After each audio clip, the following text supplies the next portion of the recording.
Welcome back to Mozzie Sales. We're going to talk about a completely new set piece by Emirate Team New Zealand, which we saw today or yesterday if you're in New Zealand now by the time this video goes out. But it is the one-legged JK. Incredible manoeuvre from them. First time we've seen it, and they used it in a high pressure situation, and it effectively set them up to make the pass in the first race of the day yesterday, race 7.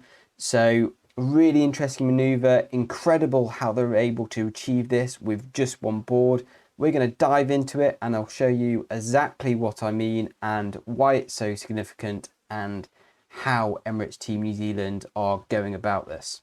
So this is Emirate Team New Zealand in race 7 versus Luna Rossa in race 2, both doing a JK manoeuvre, but with a little bit of a twist. Okay boys, about 5 to the board down, 2 board turn obviously.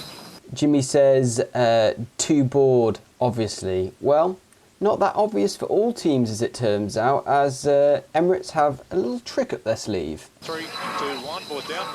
3, 2, 1, board down. Jimmy's fired the board and you can see it starting to move, but no movement on Emirates Team New Zealand. What's that all about? So Pete's called it. Board down after the roundup. Stay tuned because we're about to see something new and, quite frankly, incredible. Here we go, turning. So, 2 things I'd like you to notice here. First, the very obvious. Emirates Team New Zealand are only now just triggering the board drop on the windward side. Doing a JK with only one foil in the water, I think this is the first time we've ever seen such a manoeuvre.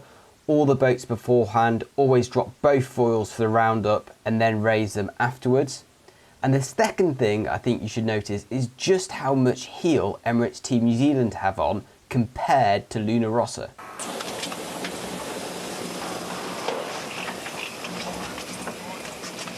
Okay, another freeze frame. And what's that bottom left of the picture?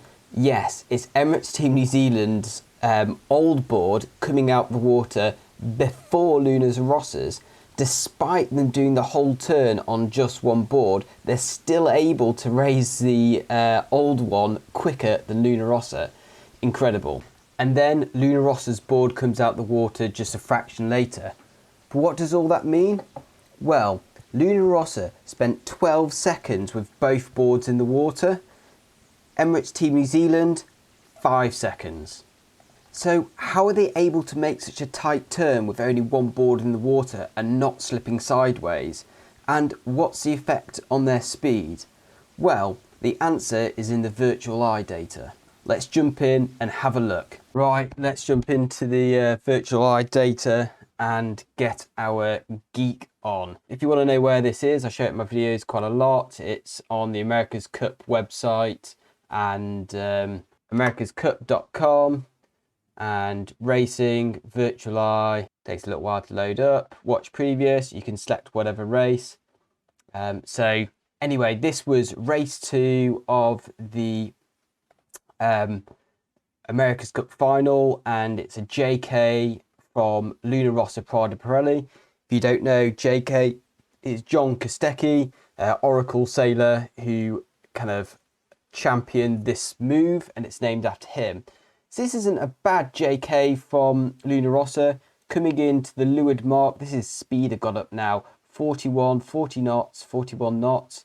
You can see this yellow line here is the mark rounding. Speed drops as they soak in, go around the mark, about 37 knots.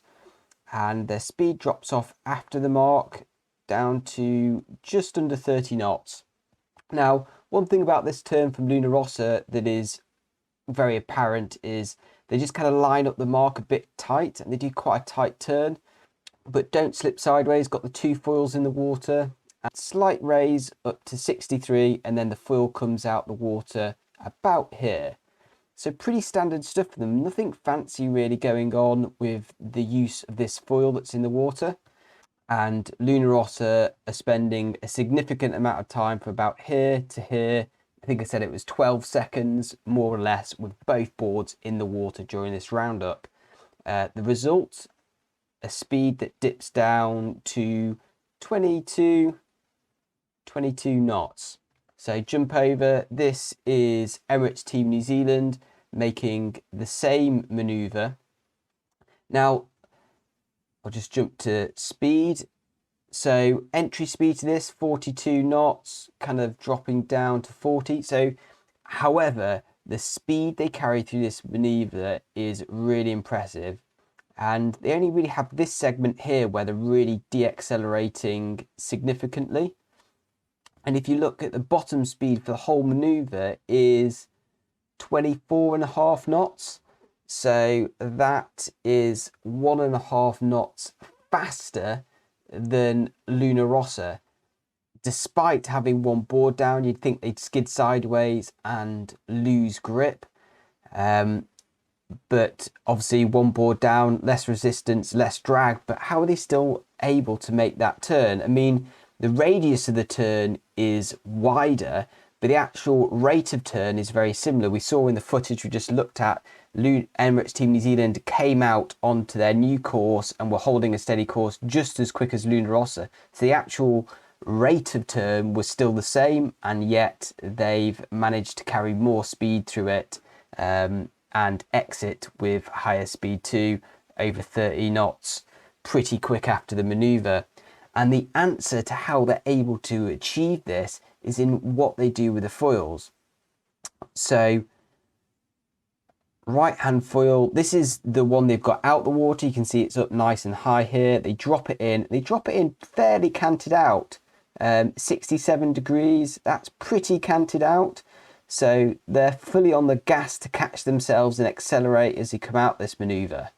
But the really interesting thing is the left foil. This is the foil they're coming in on. They've got down in the water as they come in.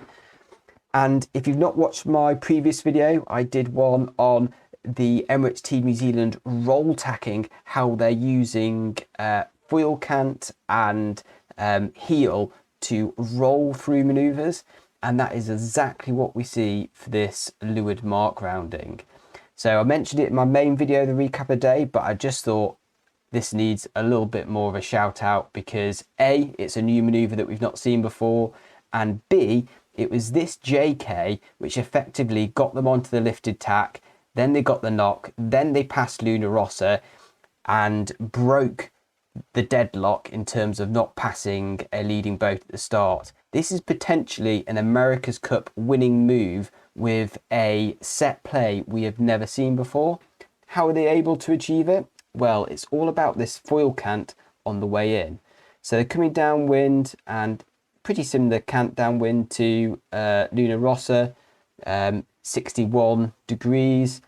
But then they start canting out the old foil, the foils are in, until as they round the mark and really wind the heading up, it's canted out to 72 degrees. Just there, 72 degrees of cant on this foil as you go round. What does it do? Well, the more you cant out that foil, the more lateral resistance you'll get to the turn. This means they can put the same amount of G's on their boat with one foil as Luna Rossa can with two. And it's all about slowly canting this foil out, winding up the leverage. And the other thing they do, if we have a look at heel, is look at this big dip here, almost 10 degrees of leeward heel. Now, the reason they heel, and even on the entry here, is because with the extreme cant angles, that would actually bring the foil out of the water. But with the heel, they're able to push it back down in the water, maintain a low ride height, a low center of gravity, and as they really whip through this turn, the heel goes right the way over, minus 9 and a bit degrees heel, as they really fling it through that tack. And that's exactly what we saw on the onboard footage. So thanks for watching. If you enjoy these insights, bit of a tech dive and a geek out, then subscribe to the channel, give me a thumbs up, comment, or don't do any of that. I don't think it makes any difference. But yeah, whatever, I'll catch you soon. Really looking forward to the racing today and speak to you tomorrow.